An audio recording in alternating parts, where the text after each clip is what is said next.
Hello friends. आज का dictation आनंद मासिक पत्रिका अंक 11 से लिया गया है, जो कि 3 स्पीड 80 शब्द प्रति मिनट, 90 शब्द प्रति मिनट, 100 शब्द प्रति मिनट की गति से डाला जाएगा। इसके अलावा आपको टेलीग्राम की लिंक नीचे डिस्क्रिप्शन बॉक्स में मिल जाएगी। इसके अलावा आपको अनेक प्रकार की प्लेलिस्ट की लिंक भी नीचे डिस्क्रिप्शन बॉक्स में मिल जाएगी, जैसे कि रामधारी गुप्ता खंड 1, रामधारी गुप्ता खंड 2, newspaper dictations, 10 minute non stop dictations, free practice batch dictation, previous year में एग्ज़ाम में बोले गए डिक्टेशन, साथ ही कठिन शब्दों की आउटलाइन वाले शॉर्ट्स भी मिल जाएंगे। और अगर आपको हमारा यह प्रयास पसंद आता है तो वीडियो को लाइक ज़रूर करें, इससे हमारा मनोबल बढ़ता है। तो ज़्यादा समय ना लेते हुए डिक्टेशन स्टार्ट करते हैं 5 सेकंड के बाद।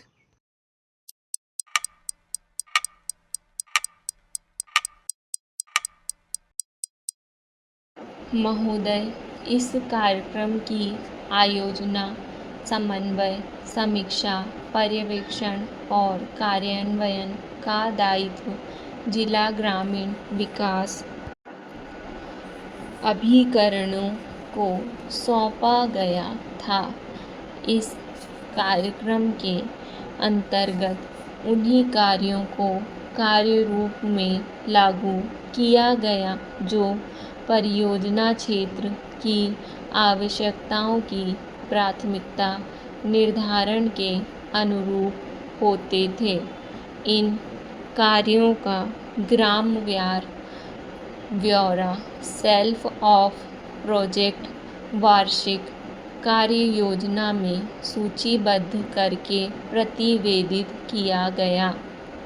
इन कार्यों का ग्राम स्तर पर पंचायतों के द्वारा विकास खंडों के माध्यम से जिला ग्रामीण विकास एजेंसियों के द्वारा क्रियान्वित किया गया। यद्यपि इस कार्यक्रम में सभी ग्रामीण लोगों को मजदूरी पर रोजगार उपलब्ध कराने का प्रावधान रखा गया, परंतु भूमिहीन मजदूरों को रोजगार में प्राथमिकता प्रदान की गई और इस वर्ग में से अनुसूचित जाति, अनुसूचित जनजाति और महिलाओं को उच्च प्राथमिकता प्रदान करने का प्रावधान रखा गया। इसके अंतर्गत चालू किए गए कार्यों में लगाए गए मजदूरों को राज्य शासन द्वारा निर्धारित न्यूनतम कृषि मजदूरी दर के अनुसार भुगतान किया गया। मजदूरी का एक भाग अनाज के रूप में दिया जाता है, जिसका मूल्य पूर्व निर्धारित और राहत के कारण कम रखा गया। ग्रामीण परिसंपत्तियों के निर्माण कार्यों को ठेकेदारों मध्यस्थों से न कराकर प्रत्यक्ष रूप से पंचायतों के द्वारा कराकर ब्लॉक शासकीय संबंधित विभागों के द्वारा चालू किया गया।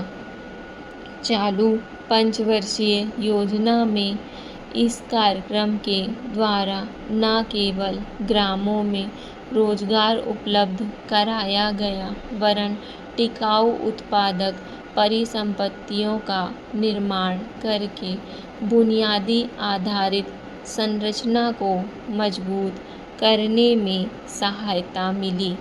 काम के बदले में अंशतः मजदूरी अनाज के रूप में देकर मजदूरों की वास्तविक मजदूरी बढ़ाने, न्यूनतम मजदूरी के भुगतान को सुनिश्चित करने में भी इस कार्यक्रम से ग्रामीण मजदूरों को लाभ हुआ। रोजगार अवसरों के सृजन के द्वारा ग्रामीण गरीबों को राहत प्राप्त हुई तथा ग्रामीण सामाजिक आर्थिक अवस्थापना को सुधारने में भी सहायता मिली।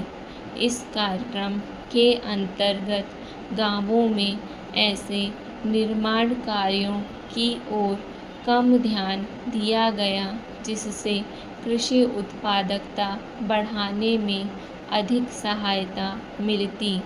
निर्माण कार्य न्यूनतम आवश्यकताओं की संपूर्ति में मुख्यतः सहायक हो, इस पर ध्यान रखा गया। राष्ट्रीय तुलना में प्रदेश में प्रति मानव दिवस औसत लागत अधिक झांकी गई है, जिससे कम करके ज़्यादा रोजगार के अवसर निर्मित किए जा सकते थे। देश में 8वीं योजना में औसत 5 वर्षों में एक श्रम दिन का रोजगार 10.33 रुपये व्यय करके जनित हुआ, जबकि प्रदेश में 12.70 रुपये व्यय करके किया गया। प्रदेश में 8वीं योजना में गरीबी उन्मूलन के सीधे प्रहार की नीति को ज़्यादा प्रभावी ढंग से कार्यान्वित किया गया। 8वीं योजना के परिणामों एवं अनुभवों से अभी तक अपनाई गई गरीबी के प्रति युद्ध की रणनीति कारगर सिद्ध हुई है। अतएव 8वीं योजना में 7वीं योजना में अच्छी तरह पूर्व परीक्षित ग्रामीण विकास समूह रचना को ही कतिपय आवश्यक सामंजस्य करके चालू रखा गया, जिससे ग्रामीण गरीबों की बढ़ती हुई आशाओं को गरीबी उन्मूलन कार्यक्रमों के तीव्र क्रियान्वयन के द्वारा पूर्ण किया जा सके। महोदय, इस कार्यक्रम के द्वारा प्रदेश में 8वीं योजना के पहले 3 वर्षों में 1105 लाख श्रम दिन के रोजगार गांवों के गरीब कमजोर वर्गों के लिए जनित हुए। हरिजनों और आदिवासियों की 63% कुल मानव दिवसों में हिस्सेदारी रही। भूमिहीन 28% और महिलाएं 24% ने रोजगार में हिस्सेदारी पाई। अवसरों में वृद्धि के कारण इस कार्यक्रम के द्वारा ग्रामीण क्षेत्रों में विशेषकर जब कृषि कार्य नहीं चल रहे होते हैं, बेरोजगारी की जटिल समस्या को अधिकाधिक रोजगार उपलब्ध कराकर हल करने में सहायता मिली है। रोजगार के जरिए निर्माण कार्यों के द्वारा स्थायी उत्पादक सामुदायिक परिसंपत्तियों से ग्रामीण अर्थव्यवस्था के आधारभूत ढांचे को सुदृढ़ बनाने में भी सहायता मिली है।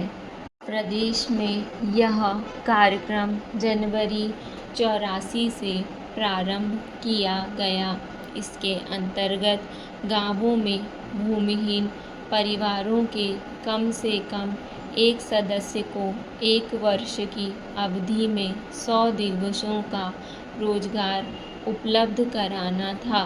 8वीं योजना के पहले इस कार्यक्रम के अंतर्गत 26.72 करोड़ रुपए व्यय करके 248.15 लाख मानव दिवसों को रोजगार उपलब्ध कराया गया।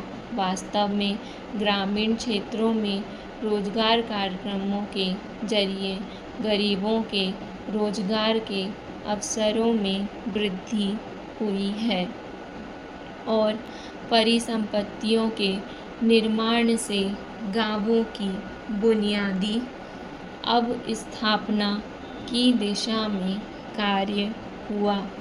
यह कार्यक्रम प्रदेश में 100% केंद्र की सहायता से चालू किया गया। यद्यपि गांवों में प्रत्यक्ष रूप से रोजगार जनन इन दोनों कार्यक्रमों को अब एक करने का निर्णय राष्ट्रीय स्तर पर लिया गया है और राष्ट्रीय स्तर पर 245 करोड़ श्रम दिन के रोजगार लक्ष्य का सृजन 9वीं योजना के चतुर्थ वर्ष में ही प्राप्त हो जाने की आशा है।